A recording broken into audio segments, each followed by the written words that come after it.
Hey, Granny Gear here for Old Guy on a Bike. Do you know your measurements? Well, some of you guys, you probably do because your wives won't let you forget them. You've got some work to do. But I'm not talking about those measurements. On this Tech Tuesday, we'll be talking about your bike's measurements and why you might want to have them written down.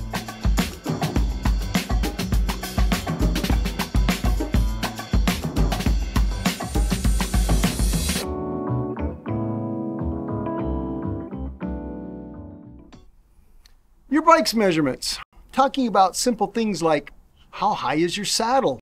How far away is your handlebar? Little things like that that sometimes we kind of take for granted. Now we know things like our frame size. We know that. We probably know maybe how much air pressure we put in our tires. Those kinds of things we know.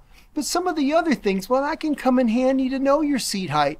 Why would it? Well, say for some reason your seat post in your saddle had to come out of your bike. Maybe you're shipping it someplace and you could do something creative like wrap a little bit of tape around it right at the seat clamp, put it in the same spot. But you know, sometimes that doesn't happen. Sometimes things get messed up. Maybe you want to try a new bike and you don't know where your seat should be. Things like that. Having those little numbers measured and written down can be very, very helpful as time goes by, because once you get a bike set that you really, really love and it's working for you, it's really nice to know those certain numbers and have them at hand in case you want to reference them.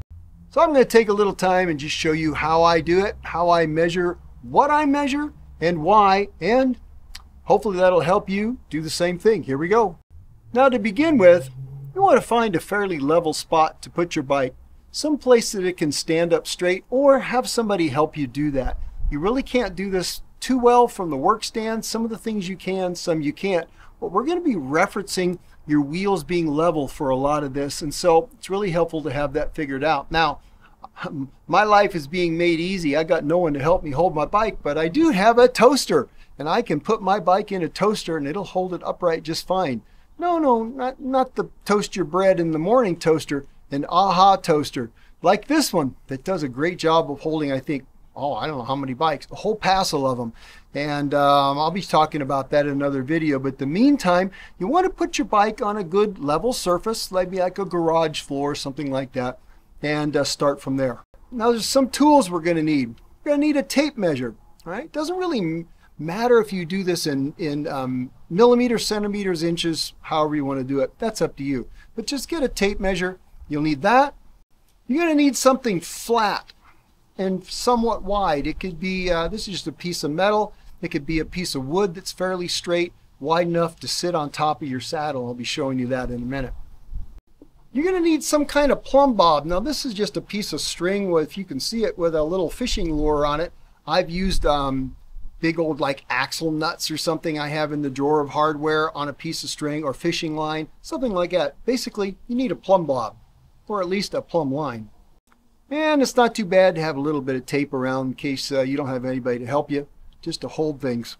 And then one more thing would be helpful, if you can, is to get something that will give you degrees of inclination. Now, I use a little app on my smartphone that just gives me measurements in degrees, you know, from 0 to 90, etc., etc. And those apps are everywhere. But you can also, if you have a little inclinometer from your garage use or house use, a little bubble level isn't really good. You need a number. So that is helpful to have that as well. Those things are pretty inexpensive at hardware stores. Or like I said, you can use an app on your phone. Now I start at the bottom bracket, and I'll take the tape and I'll put it in the center of the bottom bracket spindle, center of your crank. And I'll measure up to the seat, and I measure along the line of the seat post. So if I'm from the side of the bike, basically the tape is pretty much in line with the seat post. And I will measure up to the top of the saddle, right about where the clamp is, or at least in line with the seat post. Not necessarily the clamp, because clamps can be offset. And then I'll just get down and I'll eyeball the line where that number is on the saddle. Now in my case, that's 30.5 inches. And that is my saddle height referencing the bottom bracket. And I'll make a note of that. Now the next thing I kind of like to know is the relation of my saddle fore and aft in relation to the center of the bottom bracket. Now this will vary from bike to bike. Seat height doesn't really usually change too much.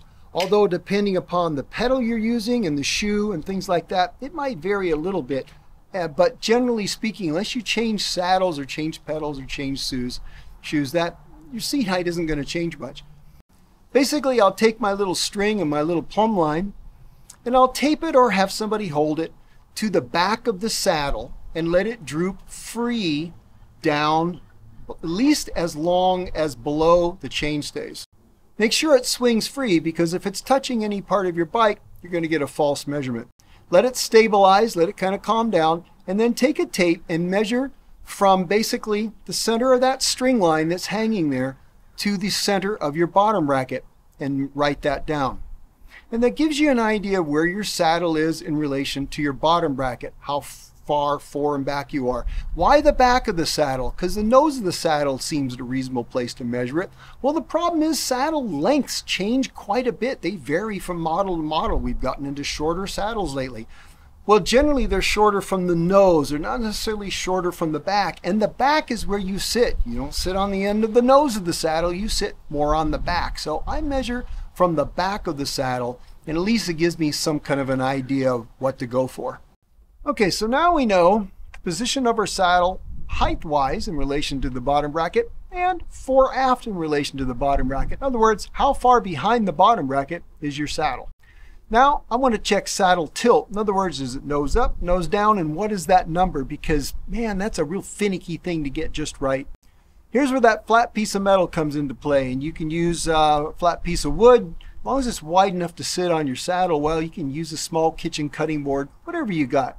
Get yourself something that'll measure degrees accurately. Like, here's an app on my smartphone. It's just a little Apple phone app. I think it was free, and it does a really good job. It's like a bubble app for level, and it's also degrees, and so that's working good. But you can go to a Harbor Freight or Home Depot or something if you want. Get yourself a little digital inclinometer. But anyway, an app is real easy to get on your smartphone. And just put it on there, and without your case on there is best, all right? Because cases can mess with things a little bit of your phone. And anyway, get that number. In this case, it's like 89 something, and that is the number for that saddle on this bike, and make a note of that. Now, the next thing to measure might be how far away your handlebar is from your saddle. That's really very simple thing to do. Now you've got your height set. You simply would take tape measure. Again, I reference the back of the saddle. I like working from the back, and I will measure straight to the center of the stem, looking down it. Now, if it's got a split clamp, clamps aren't always in the center split, but basically look at the center of your handlebar, or the center of the stem and the handlebar. Measure to that point and write it down. You can also measure from the back of the saddle out to your brake hoods or your shifter hoods, maybe the face of them. That'll give you an idea of because, you know, handlebars are different reaches, right? They 75 millimeters, 80 millimeters, 73 millimeters. So that reach is going to be different. And some of the new shifter controls are longer than others. The new SRAM Red is very long, and some of the Shimano's are getting to be very long. And so it gives you an idea of where your hands are and not just where your handlebar is when you're riding your bike. Now, the next thing you can measure is bar drop. In other words, where is your handlebar height-wise in relation to your saddle?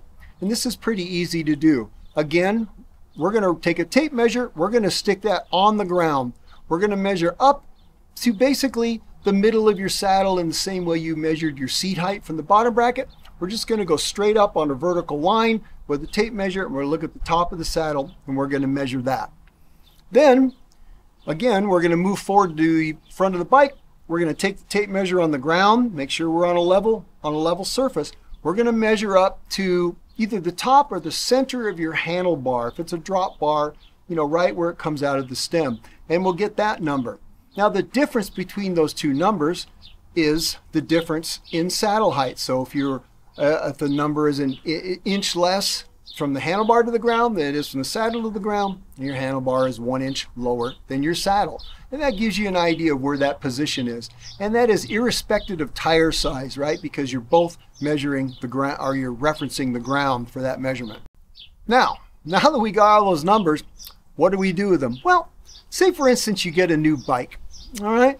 And you want to be able to transfer these comfortable numbers over to the new bike as easily as possible. Well, that would help you let you know basically, is your stem too long, too short? Are your controls, maybe you need a different handlebar, maybe your seat is in the wrong position, etc. So it is really nice to be able to duplicate a comfortable position on a bike that you know well on another bike if you get a new one or you're testing one or whatnot. Maybe you get a new frame, you want to swap your parts over, that kind of stuff.